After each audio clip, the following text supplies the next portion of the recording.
Good morning all students and parents. Increment academy में आप सभी का स्वागत है। आज हम स्टैंडर्ड 10 पॉलिटिकल साइंस का जो लेसन है, आज हम उसका लास्ट टॉपिक देखेंगे। लेसन कौन सा चला था हमारा था? इलेक्टोरल प्रोसेस, निवडणूक प्रक्रिया। आज हमें उसका लास्ट टॉपिक देखना है इलेक्टोरल रिफॉर्म, मतलब निवडणूक सुधारना।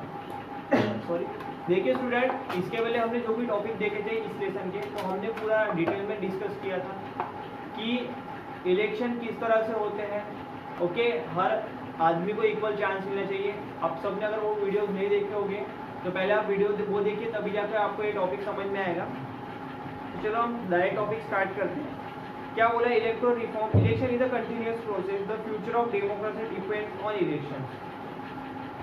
देखिए, निवडणूक ही सातत्याने चालणारी प्रक्रिया। देखिए, इलेक्शन ना हमारे इंडिया में इलेक्शन कंटिन्यू चलते रहेंगे और डेमोक्रेसी को जिंदा रखने के लिए, डेमोक्रेसी मतलब मैंने ऑलरेडी आपको समझा दिया है क्या होता है, उसको जिंदा रखने के लिए इलेक्शन एक बहुत इंपॉर्टंट फॅक्टर माना जाता है। ओके, योग्य सुधारणा केल्यास निवडणूक प्रक्रियेची विश्वासार्हता वाढते। मतलब देखिए, जो भी इलेक्शन कमीशन है, अगर वो प्रॉपरली अगर उसमें चेंजेस करते रहेगा day by day, time by time, मतलब वो एक रिलायबल होनी चाहिए, लोगों का उस पर विश्वास होना चाहिए।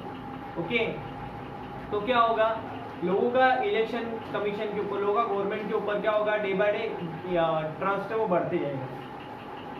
इथे काही निवडणूक, देखिए उन्होंने कुछ हमें पॉइंट सजेस्ट किए जिससे क्या हो सकता है, हम हमारा इलेक्शन कमीशन, इलेक्शन प्रोसेस को और ज़्यादा हम डेव्हलप कर सकते हैं। तो पहला पॉइंट क्या बोला है, स्त्रियांचे राजकारणातील प्रतिनिधित्व वाढवण्यासाठी राजकीय पक्षांनी उमेदवारी देताना 50% महिला उम्मीदवारांना द्यावी व त्यांना निवडून आणण्याचा प्रयत्न करावा। देखिए स्टूडेंट, पहला पॉइंट बहुत ही इंपॉर्टेंट पॉइंट डिस्कस किया है। क्या बोला है? To increase participation of woman. मतलब जो भी इलेक्शन है, ओके, जो कोई भी लेवल के इलेक्शन हो, चाहे वो लोकसभा इलेक्शन हो, राज्यसभा इलेक्शन हो, या हमारे कोई भी साझे लेवल के इलेक्शन हो, उस इलेक्शन में जो वुमन का पार्टिसिपेशन है, वो वुमन का पार्टिसिपेशन 50% होना चाहिए। मतलब अगर एक जगह से एक जगह से अगर 4 वुमन खड़े होंगे तो 4 मेन खड़े होंगे। इस तरह से उन्होंने वुमन का पार्टिसिपेशन बढ़ाना चाहिए। और जो भी पॉलिटिकल पार्टी वुमेन्स का पार्टिसिपेशन बढ़ा रही है, तो उन्होंने उसका इंश्योरिटी रखना चाहिए कि ये वुमन उस पर्टिकुलर मतदार संघ से जीतती भी आना चाहिए। अब देखते हैं सेकंड पॉइंट क्या बोला है, गुन्हेगारी पार्श्वभूमी असलेल्या व्यक्तींना राजकीय पक्षांनी उमेदवारी देऊ नये, या संदर्भात न्यायालयाने दिलेल्या निर्णयाचे काटेकोर पालन करावे। तो क्या बोला गया है, political party should not give candidature to candidate having criminal background. मतलब देखिए स्टूडेंट, कि जिस भी आदमी का क्रिमिनल बैकग्राउंड होता है, चाहे किसी भी चीज़ से रिलेट करता हो, ओके, ऐसे कैंडिडेट को कभी भी कोई भी पॉलिटिकल पार्टी ने टिकट नहीं देना चाहिए। ओके, जैसे कि देखिए हमारे इसमें एक लॉ है कि अगर किसी भी आदमी का नाम अगर किसी भी क्रिमिनल रिकॉर्ड में रहता है तो वो लाइफ टाइम गवर्नमेंट जॉब के लिए अप्लाई नहीं कर सकता है। वैसे ही अगर किसी भी आदमी का, पर्सन का नाम अगर किसी भी कोई भी क्रिमिनल रिकॉर्ड में अप्लाई होता है या कभी आता है, तो आदमी को कभी भी किसी पॉलिटिकल पार्टी ने उसको सपोर्ट नहीं करना चाहिए, उसको टिकट नहीं देना चाहिए। इससे क्या होगा, जो भी गलत आदमी है या जिनका कोई इंटेंशन कोई गलत होता है, जो समाज को अपने दबाव, अपने वर्चस्व में रखना चाहते हैं, अपना गुंडेगारी यानी अपने गुंडेगिरी दिखा के, तो ऐसे लोगों का क्या होगा, उनके हाथ में अगर सत्ता नहीं रहेगी तो क्या होगा, ऐसे लोगों का वर्चस्व कम होगा, तो लोग एकदम फ्रीली अपनी लाइफ स्पेंड कर सकते हैं। ओके, हमारे महाराष्ट्र में तो ये प्रकार बहुत कम है, बट अगर हम यूपी या बिहार की बात करेंगे, यहाँ पे ये चीज़ें बहुत ज़्यादा देखनी पड़ती है। The government should take care of election expenses to ensure that parties will not make misuse of money.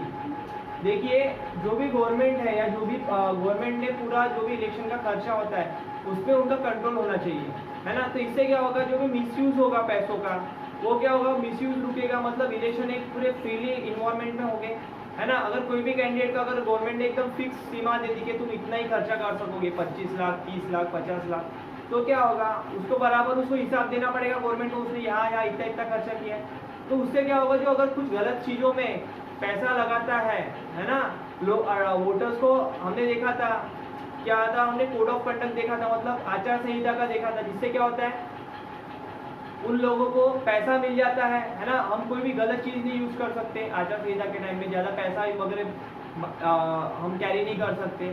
तो उससे क्या होगा, वो कोई चीज़ नहीं दे पाएगा, है ना, वोटर्स को अट्रैक्ट करने के लिए। इससे इलेक्शन एक फ्री एंड फेअर इन्व्हायरमेंट में होगी. लास्ट देखते हैं. लोकप्रतिनिधीच्या कायद्यातही या दृष्टीने बदल करून गुन्हेगारीच्या पार्श्वभूमीचे उमेदवार निवडणुकीत सामील होणार नाही याची काळजी घ्यावी. यानी मतलब वो ऐसे रूल्स ऐसे लॉज बनाने के लिए बोल रहे हैं कि जिससे जिस भी आदमी का कोई भी क्रिमिनल बैकग्राउंड होगा या किसी भी आदमी का अगर कोई भी क्रिमिनल एक्टिविटी में अगर वो इन्वॉल्व होगा तो ऐसे पर्सन को कोई भी पॉलिटिकल पार्टी टिकट देती भी है तो क्या होगा, इलेक्शन कमीशन उनके जो ये है उम्मीदवारी है ना, वो उनकी वो खारिज कर सके, उनकी रिजेक्ट कर सके. देखिए स्टूडेंट, आज यहाँ पे हमने बहुत इंपॉर्टेंट टॉपिक डिस्कस किया है. ओके, अब देखिए आपके लास्ट इसमें एक दिख रहा है, क्या दिया है, मतपेटी ते ईव्हीएम मशीन पर्यंतचा प्रवास. क्या बोला गया है, journey from ballot box to EVM machine. देखिए स्टूडेंट, अभी आपको पता है day by day technology develop हो रही है. ओके, हम टेक्नोलॉजी के नए नए हम अचीवमेंट्स हमें आ रही है.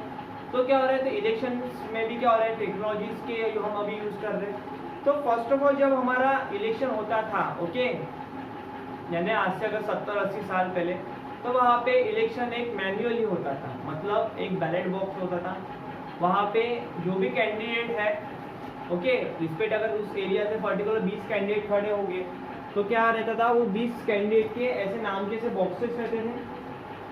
ओके,